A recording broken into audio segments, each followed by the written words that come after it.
روزے پیغام لے کے جائے، خود تصور میں حضور کے روزے کے سامنے کیوں نہیں بیٹھتا، خود وضو کر کے مصلی پر آ کے کیوں نہیں کہتا اللہ میرے سے غلطی ہو گئی۔ اپریل کا مہینہ، مئی کا مہینہ، جون کا مہینہ، جولائی، اگست، سپتمبر، اکتوبر، نومبر، دسمبر، جنوری ختم ہونے والا ہے، فروری شروع، 11 مہینے ہونے والے ہیں۔ اسلام آباد کے روڈ پر ایک اعلان ہوا تھا، میری مرضی میرا جسم۔ اس جملے پہ پروردگار عالم کو اتنا غصہ آیا، دنیا رو رو کے تھک گئی، وہ راضی ہونے کو تیار ہی نہیں ہو رہا ہے۔ گاؤں والوں تمہارے گاؤں کا دستور ہے، وہاڑی والوں تمہارے علاقے کا دستور ہے، جب آندھی آتی ہے، جب طوفان آتا ہے، جب زلزلہ آتا ہے، جب بارش تیز ہوتی ہے، تو مائیں دروازوں سے نکل کے بچوں کو آواز دے کے کہتے آ جا وے اندر، آ جا، آ جا وے اندر، آ جا۔ ماں کو پتہ ہے کچھ ہونے والا ہے، ایک ایک کر کے اللہ کا نیک بندہ دنیا سے جا رہا ہے۔ ایک شیخ الحدیث گیا، کل شیخ التفسیر گیا، کل قاری قرآن گیا، کوئی ولی اللہ گیا۔ اللہ اکبر، جیسے ماں بچوں کو بلاتی ہے کچھ ہونے والا ہے، اللہ بھی نیک بندوں کو زمین سے اٹھا رہا ہے، آ جاؤ آ جاؤ، زمین پر کچھ ہونے والا ہے۔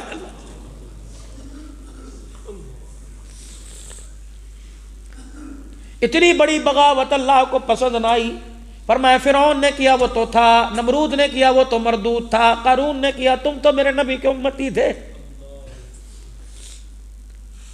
وہ کہہ رہا ہے مجھے میری عزت کی قسم، میں نے اپنے نبی کو رات کی تاریکیوں میں دیکھا، کبھی زخمی ہو کے رو رہا تھا، کبھی دامن پھیلا پھیلا کے رو رہا تھا۔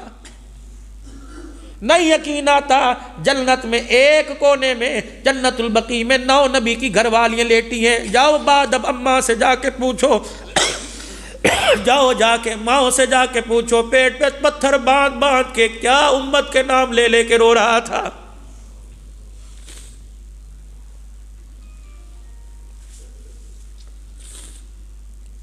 سیدہ عائشہ رضی اللہ تعالیٰ عنہ کی خدمت میں حضرت عمر رضی اللہ تعالیٰ عنہ نے 12,000 درہم بھیجے، اماں پورے سال کا خرچہ لے لے۔ جب پوری گٹھڑی اماں عائشہ کے سامنے لا کے رکھ دی گئی، آپ نے اپنی خادمہ سے پوچھا کیا ہے؟ اماں پورے سال کا خرچہ ہے، کس نے بھیجا؟ تیرے بیٹے عمر نے۔ ہائے، اماں نے سلوکے میں نہ رکھے، تکیے میں پیسے نہ رکھے، بلکہ اماں جان نے گٹھڑی کی طرف سے منہ موڑ کے حضور کے روزے کی طرف منہ کر کے رونا شروع کر دیا۔ مائی کہنے لگی اماں حرام کے نہیں حلال کے ہیں تیرے ہیں، کیسے میری نظروں سے دفع کر دے، گٹھڑی کو دیکھ کے مجھے روزے والے کا حیا آ رہا۔ خادمہ کہنے لگی اماں جان روزے والے کا حیا کیوں آ رہا ہے؟ کہا بھلا بتا مجھے حیا کیوں نہ آئے، جب 4 دن کے فاقے میں دیوار پکڑ کے کھڑے تھے اور کہہ رہے تھے عائشہ بھوک بڑی ستا رہی ہے، کچھ ہے، میں نے رو کے دکھا دیا، میں نے کہا کملی والے آج چوتھے دن بھی ہمارے گھر کچھ نہ آیا۔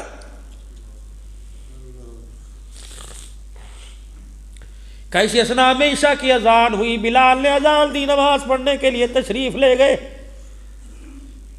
عورت تھی، غیرت والی تھی، ہائے میری بیٹیوں میری ماں تمہاری غیرتیں کہاں چلی گئی؟ کیا تم نے رخصتی کے وقت لال جوڑا پہن کر اپنے باپ کی محنت کی کمائی کا سونے کا ہار، سٹ چاندی کا ہار اور ماتھے پہ ٹیکا لگا کے باپ کے کندھے پر تم نے یہ آواز نہیں سنی تھی اے بچی پیو دی عزت دی لاج رکھی؟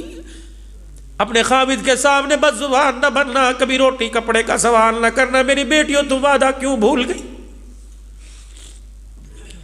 ایسی بھی کیا رزق کی کال پڑ گئی تھی، ایسی بھی کیا کپڑے کا تھوڑ پڑ گیا تھا، تیری آواز غیرت والے باپ کی بیٹی کی آواز چوک میں سنائی دینے لگی۔ جناب ام المومنین سیدہ عائشہ کہتی میں غیرت والے باپ کی غیرت والی بیٹی، غیرت والے شوہر کی بیوی، حضور نماز کے لیے تشریف لے گئے، میں گھر کے اندر چادر اوڑھ کے لیٹ گئی تاکہ میں محسوس کراؤں کہ میں سو رہی ہوں۔ وہ بھی تو اللہ کا نبی تھا، گھر تشریف لائے، سیدہ عائشہ کے سانسوں کے پھولنے کو دیکھ کے مسکرانے لگ گئے اور فرمایا عائشہ تو اپنے آپ کو جتنا بتا سو رہی ہے، تیرا محمد اگر بیتاب ہو میری بیوی عائشہ تجھے نیند کیسے آ سکتی؟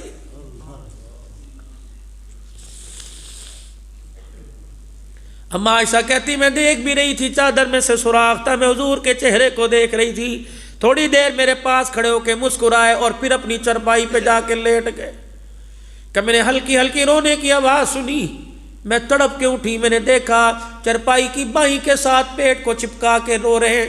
پھر اٹھ کے بیٹھ گئے، پھر اپنے پیٹ پہ ہاتھ رکھا، پھر بائیں کے ساتھ پیٹ کو چپکایا، رویا، رو کے دکھایا، پھر اٹھ کے بیٹھے، دونوں بازو یوں پیٹ میں بل دے کے زاروں قطار رونے لگ گئے۔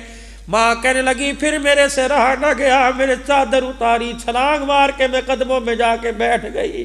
میں نے کہا میرا باپ ابو بکر تیرے قدموں پہ میرے سمیت قربان ہو جائے۔ سونے جب سے باپ نے ڈولی میں بٹھا کے بھیجا، آج تک میں نے ایسی رات میں بےتابی نہیں دیکھی جیسی آج دیکھی۔ حضور نے فرمایا ایسا میں کیا کروں، آج مجھے بھوک سونے نہیں دے رہی۔ راتوں کو میوے کھا کھا کے سونے والوں، کبھی خبر بھی ہے تمہارا نبی رات کو کیا کرتا؟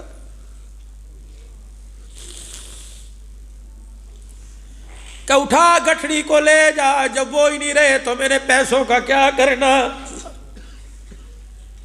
اما عائشہ کی مال والی گٹھڑی دروازے پہ خادمہ نے رکھ کے آواز لگے، او لوگو عائشہ رضی اللہ عنہ کے پورے سال کا خرچہ لے جاؤ۔ ایک ایک درہم کر کے مدینے والے لے کے چلے گئے۔ اما عائشہ رضی اللہ تعالیٰ عنہ کے گھر میں جب عصر کی اذان کا وقت ہوا، خادمہ سے فرمایا کوئی افطاری کا انتظام کر لے۔ خادمہ کہنے لگی گھر میں کوئی چیز نہیں، عمر کے 12,000 میں سے کچھ بچا لیتی۔ کہا آپ ہی نے تو کہا تھا اللہ کے راستے میں دے دے، کچھ نہیں بچا۔ حضور کے روضہ انور کی زیارت کر کے کہا الحمدللہ، جو ترتیب حضور کے زمانے میں تھی آج وہی ترتیب عائشہ کے گھر میں دوبارہ زندہ ہو گئی۔